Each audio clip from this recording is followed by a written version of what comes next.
Halo guys, kembali lagi di teknoreview.net. Kali ini Teknoreview akan membahas asal-usul air di planet bumi yang telah lama menjadi sebuah perdebatan yang panjang. Sebagai informasi, air sendiri terbentuk dari beberapa proses reaksi kimia. Dan di sisi lain, air juga merupakan komponen utama dari sejumlah komet. Sudah sejak lama, para peneliti sering memperdebatkan mana di antaranya yang merupakan sumber utama sebagian besar air di planet bumi ini. Apakah dari proses reaksi kimia, ataukah datang dari komet yang menghantam bumi miliaran tahun lalu? Dalam sebuah studi yang baru-baru ini dilakukan, para peneliti mengungkapkan bahwa reaksi kimia dalam asteroid mungkin menjadi salah satu faktor terkait keberadaan air di bumi. Air kemudian perlahan-lahan menutupi planet ini. Teori ini berbeda dengan gagasan sebelumnya bahwa air yang berada di bumi berasal dari komet. Beberapa peneliti baru-baru ini juga telah menantang gagasan bahwa komet yang membawa banyak air ke bumi.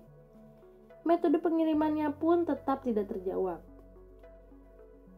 Satu isu yang diperdebatkan adalah bahwa silikat hidro yang tiba melalui komet akan mengirimkan lebih banyak air ke planet terestrial daripada yang kita amati. Selain itu, gagasan air datang dari hujan komet yang menghantam bumi pun sangat bisa diperdebatkan, karena air di bumi tidak memiliki susunan kimia yang sama dengan air yang ada di komet. Baru-baru ini, analisis dari beberapa isotop dari komet 67P Churyumov-Gerasimenko telah menunjukkan bahwa kontribusi es komet ke lautan bumi hanya kurang dari 1%. Ini menunjukkan bahwa perlu ada alternatif lain untuk teori air di bumi bersumber dari air terestrial. Sebut para peneliti dalam laporan yang dipublikasikan di jurnal Scientific Reports. Di saat sebagian besar peneliti mengamati tubuh es di tata surya sebagai sumber air planet bumi, sebuah tim peneliti di Sapporo, Jepang, mengarahkan pandangan mereka pada bahan organik yang cukup umum di wilayah tata surya kita. Sampai sekarang, perhatian terhadap bahan organik jauh lebih sedikit dibandingkan dengan es dan silikat, meskipun ada banyak di dalam garis salju. Ungkap Akira Kouchi, seorang ilmuwan planet di Universitas Hokkaido. Dalam penelitiannya, Kouchi dan tim secara bertahap memanaskan material organik yang didapatkan dari ruang angkasa. Dari 27 hingga 400 derajat Celcius dalam kondisi tertekan di dalam sel berlapis berlian.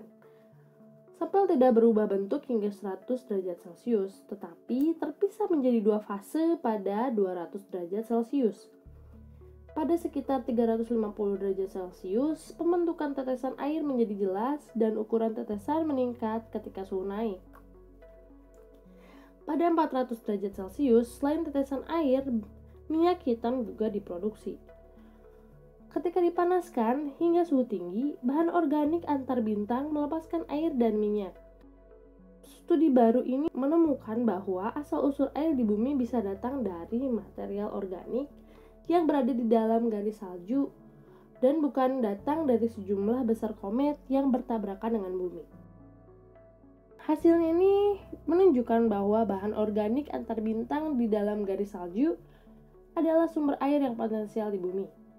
Selain itu, formasi minyak abiotik yang kami amati menunjukkan sumber minyak bumi yang lebih luas pada bumi kuno dibandingkan yang diperkirakan sebelumnya, sebut Kouchi. Dalam banyak hal, minyak yang dihasilkan dalam percobaan ini mirip dengan minyak mentah yang diambil dari bawah tanah. Akhir tahun ini, pesawat ruang angkasa Jepang Hayabusa 2 akan membawa sampel asteroid Ryugu ke bumi. Para astronom berharap bahwa dengan menganalisis bahan organik dalam sampel tersebut akan membantu menjawab pertanyaan tentang asal-usul air di planet bumi. Nah, gimana guys menurut kalian?